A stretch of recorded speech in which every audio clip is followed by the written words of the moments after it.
তুমি কি জানো, তুমি একদিন তুমি এত পরিশ্রম করো, তুমি একদিন অনেক বড় ব্যবসায়ী হবা, মানে দেখবা যে পৃথিবীতে তোমার অনেক নাম হবে, কিন্তু সেদিন আমি থাকবো। আমির জন্য আজ এত বড় ব্যবসায়ী হলাম, কিন্তু সে দেখে দিকে যেতে পারলো না।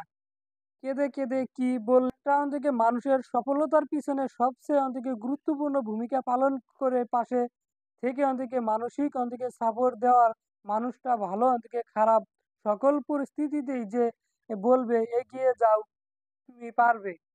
তুন্নির জীবনে সেই দায়িত্বটা অন্তিকে পালন করেছিলেন তার স্বামী সাদ্দাম হোসেন। এক অন্তিকে কথায় তার উৎসর্গে অন্তিকে তুন্নি আজ দেশের বিদেশে অন্তিকে একজন সফল ব্যবসায়ী তালিকায় অন্তিকে যুক্ত হয়েছেন। কিন্তু আফসোসের বিষয়টা, যার জন্য আজ এত দূর আসতে পেরেছি, সেই মানুষটাই এখন আর নেই তার জীবনে। যার অন্তিকে শূন্যতার চিরদিন অন্তিকে কুড়ে কুড়ে